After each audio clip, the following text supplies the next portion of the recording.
আসসালামু আলাইকুম। অনেকেই বলছে, কেবল বলে যে ক্ষোভ আছে ক্ষোভ আছে।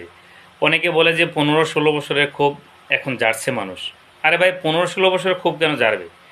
এখানে বাংলাদেশ যেদিন থেকে জন্ম নিয়েছে, যেদিন থেকে সৃষ্টি হয়েছে বাংলাদেশ নামের একটা দেশ, বা জন্ম জন্ম নিয়েছে, সেদিন সে থেকে আজ অবধি পর্যন্ত অনেকের মনে খুব ছিল, খুব বাসা বেঁধেছিল। সে ক্ষোভ কিন্তু এখনই জারছে সময় পেয়ে।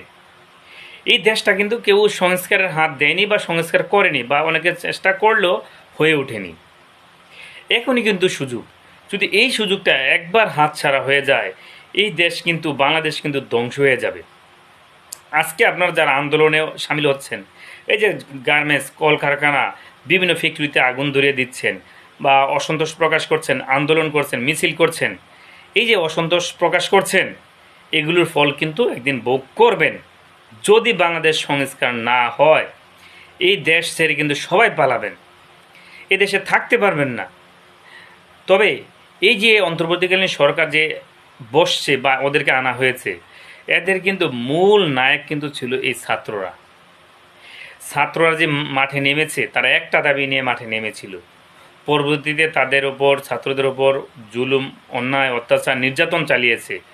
সরাসরি বুলেট বুকের মধ্যে গুলি করেছে, আর ছাত্ররা বুকের মধ্যে বুলেট নিয়েছে, দ্বিধা করেনি। তাদের সম্বল ছিল একমাত্র সাহস। ছাত্রদের আর কোনো সম্বল ছিল? এই সাহস নিয়েই কিন্তু এগিয়ে আসছে। এই সাহসিকতা কজনই বা দেখাতে পারে? আমরা তো দেখেছি বিগত সালের বিভিন্ন আন্দোলন, সে আন্দোলন তো দমিয়ে ফেলছে। সে আন্দোলন কিভাবে দমাতে হয় সেটা কিন্তু সাবেক সরকার খুব ভালোই জানতো।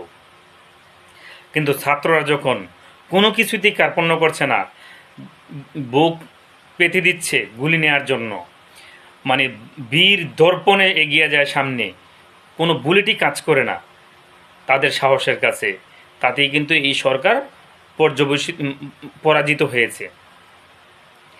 এখন এই যে বাংলাদেশের হাওয়া কিন্তু সারা পৃথিবীতেই কিন্তু বইছে বর্তমানে। আপনারা দেখছেন পার্শ্ববর্তী দেশ ইন্ডিয়াতে সবাই কিন্তু বলছে বাংলাদেশ, ঢাকা ঢাকা, বাংলাদেশ বাংলাদেশ বলে বলে মিছিল করছে এই ছাত্রদের সাহস দেখে।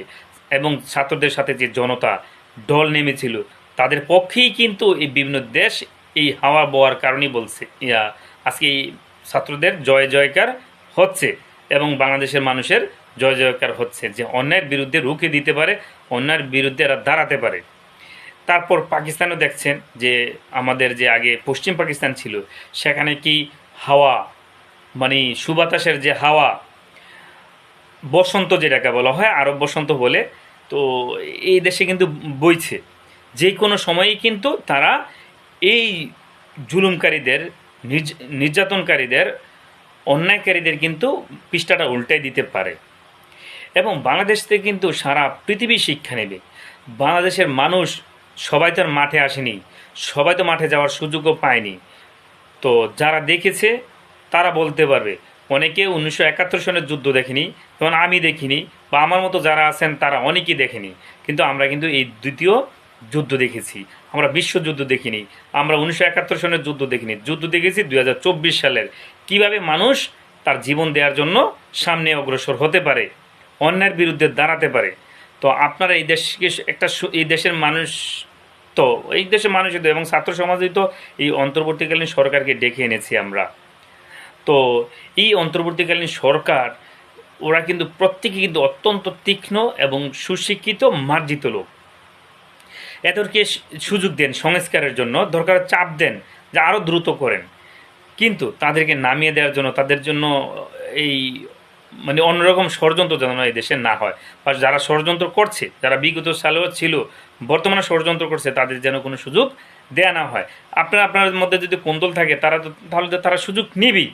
এবং যারা এখন এই ডক্টর ইউনূস বা তাদের যে সরকারের যে চিফ অ্যাডভাইজর বা অন্যান্য যে অ্যাডভাইজর, তাদের বিরুদ্ধে যে কথা বলছে, এই সুফল ভোগ কিন্তু সারা বাংলাদেশের লোক কিন্তু করবে। আজকে যারা আওয়ামী লীগ করছে বা বিএনপি যারা করছে, তারা কিন্তু সকলেই, এবং আমরা যারা সাধারণ জনগণ, তারা প্রত্যেকেই কিন্তু এর সুফলটা ভোগ করব। যদিও এখন সমালোচনা করি, যদিও এখন নিন্দা করি, কিন্তু এই সুফল কিন্তু ঠিকই ভোগ করবে বাংলাদেশের মানুষ। যেমন আপনারা সবাই সবাই না, অনেকে হয়তো জানেন যে মালয়েশিয়ার যে মাহাতির, উনি কিন্তু এই গণমাধ্যমের গলা চেপে রাখছিল এদেশের উন্নয়নের জন্য, যে পাহাড় কেটে রাস্তা, মিল, ফ্যাক্টরি, কারখানা, মানে এরকমভাবে ওই দেশটাকে উন্নয়ন করেছে যাতে গণমাধ্যম যাতে এদের বিরুদ্ধে বা কোনো রিপোর্ট না করতে পারে, যেটা দেশের স্বার্থক্ষুণ্ণ হয়। দেশের জনগণ কিন্তু প্রাইমারি স্টেজে তেমন একটা বুঝবে না। হ্যাঁ, সুশিক্ষিত বা একটা ভালো মহল যারা রাজনীতি নিয়ে চর্চা করে, তারা দেশকে নিয়ে চিন্তা করে, তারা কিন্তু ঠিকই বুঝে বা বুঝবে। তো সাধারণ জনগণ কিন্তু বুঝবে না, তাদেরকে যেটা বলা হবে তারা কিন্তু সেটাই বুঝবে। অর্থাৎ একটা মিথ্যাকে যেন বারবার বলা হয়, তখন কিন্তু মিথ্যাটাও সত্য হয়ে যায়।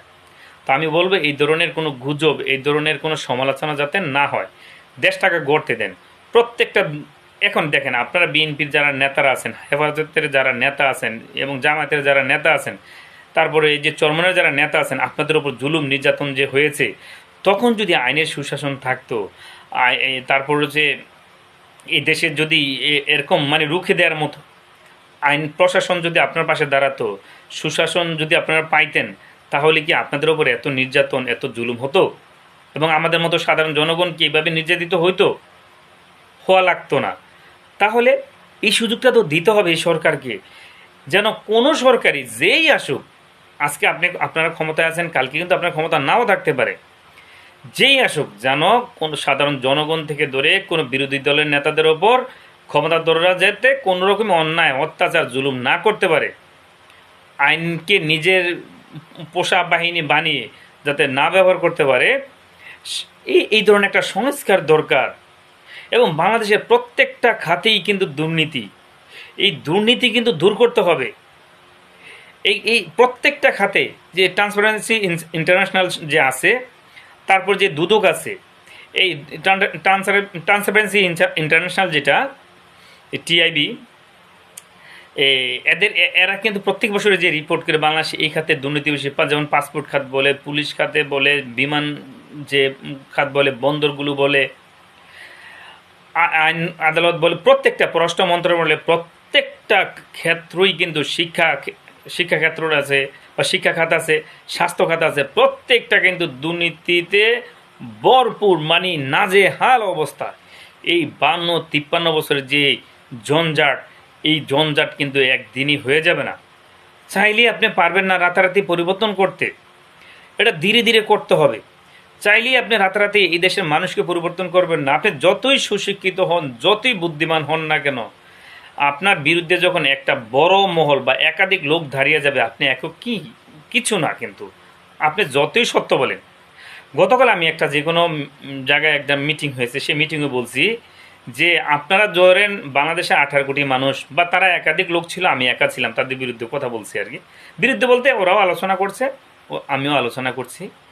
যে ধরেন আপনারা বললেন যে 5-7 জন যারা আছেন বললেন যে 2-2-5, আর আমি একক বললাম যে 2-2-4। তাই আপনারা একাধিক লোক বলাতেই কিন্তু এটা 2-2-5 হয়ে যাবে না, 4ই হবে।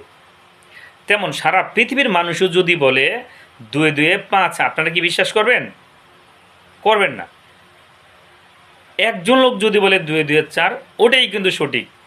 কিন্তু আমি এটা বোঝাতে চেয়েছি, মানে অনেক লোক যখন একত্রিত চাপ দিবেন, তখন ভালো মন্দ কিন্তু বুঝবে না, বা ভালো মন্দ কিন্তু যাচাই বাছাই করা হবে না। যেই বিষয়টা নিয়ে চাপ দিবেন, এটাই কিন্তু মানতে বাধ্য হবে, সেটা ন্যায় হোক আর অন্যায় হোক। যদি অন্যায় হয় সেটাই মেনে নিতে হবে। তো এই ধরনের কোনো চাপ সৃষ্টি করেন না এই অন্তর্বর্তীকালীন সরকারের ওপর, যে একে বিরাট একটা মহল গিয়ে ওনাদের ওপর চাপ দেন। আমার মনে হয় বিএনপি বাংলাদেশের সবচেয়ে বড় এই মুহূর্তে দল, এবং হেফাজতে ইসলাম, তারপর হচ্ছে জামায়াত ইসলাম, তারপর হচ্ছে চরমনাই, এই যে দলগুলো আছে, এগুলো কিন্তু অনেক বড় দল। আপনাদের কিন্তু সহযোগিতা লাগবে। আপনাদের সহযোগিতা ছাড়া কিন্তু এই সরকার টিকতে পারবে না। ওই যে এক কথাই তো বললাম, বিরাট একটা মহল, যদি আপনারা সাপোর্ট না দেন, আপনারা যদি এখন অন্যের পক্ষেও যদি বলে জোরদার করেন, বা একটা সমর্থন গড়ে তোলেন, সে অন্যায় আবদারটাই কিন্তু মানতে হবে। এক সময় কিন্তু আপনাদের এই ফলটাই ভোগ করতে হবে, যেটা বিগত সালে কিন্তু তারা তাদের হাতিয়ার বানিয়ে আপনাদের ওপর এই নির্যাতন জুলুম চালিয়েছে। তা ভবিষ্যতে যেন এই দেশের জনগণের জন্য আপনারা স্যাক্রিফাইস করেন। হ্যাঁ, আপনাদের দীর্ঘ বছরের যে 15-16 বছরের যে অপেক্ষা করেছেন, অপেক্ষার একটা অবসান হওয়া দরকার, যেই জিতুক। কিন্তু এই অপেক্ষা গনতে গনতে এমন অধৈর্য হয়ে যেতে যেতে এমন একজনও না হয়ে যায় এই দেশের যেই লাউ সেই কদু যেন হয়, যেই কদু কদুই থেকে গেল, লাউ লাউই থেকে গেল, এমন যেন না হয়। একটা বিশাল পরিবর্তন, আমূল পরিবর্তন যেন এই দেশের হয়।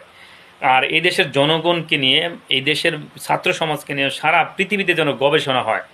আমরা বাংলাদেশের ছাত্র সমাজকে সারা পৃথিবীতে একটা গবেষণাগার বানাতে চাই, যে এই দেশের মানুষ 2024 সালে এসেও আধুনিক এই যুগে, সভ্যতার এই যুগে এসে কিভাবে আধুনিক বুলেটের সামনে গিয়ে দাঁড়াতে পারে, আধুনিক যন্ত্রপাতি এবং রাইফেলের সামনে কীভাবে বুক পেতে দিতে পারে, বুককে ঝাঁঝরা করে দেয় গুলিতে, তারপরও পিছপা হয় না। এদেশের জনগণ রিক্সাওয়ালা থেকে ধরে, দিনমজুর থেকে ধরে, গার্মেন্টস শ্রমিক থেকে ধরে, সাধারণ জনগণ, উচ্চ মধ্য নিম্ন মধ্যবিত্ত সকলেই রুখে রুখে দাঁড়িয়েছে এই অন্যায়ের বিরুদ্ধে। একটা স্বার্থন্বেষী মহল ছাড়া, এক ধরনের শ্রেণীর লোক ছাড়া, আওয়ামী লীগপন্থী ছাড়া সবাই কিন্তু এই অন্যায়ের বিরুদ্ধে দাঁড়িয়েছে। এই অন্যায়ের বিরুদ্ধে দাঁড়িয়েছে বলেই কিন্তু আজকে আমরা এই স্বাধীন বাংলাদেশ দেখতে পাচ্ছি। এখন স্বাধীন বাংলাদেশ কিন্তু আপনারা পাবেন না যদি এই সরকারকে, অন্তর্বর্তীকালীন সরকারকে যদি সহযোগিতা না করেন। আজকে এই পর্যন্তই, অনেক বড় ভিডিও হয়েছে আজকে এই পর্যন্তই। আল্লাহ হাফেজ, আসসালামু আলাইকুম।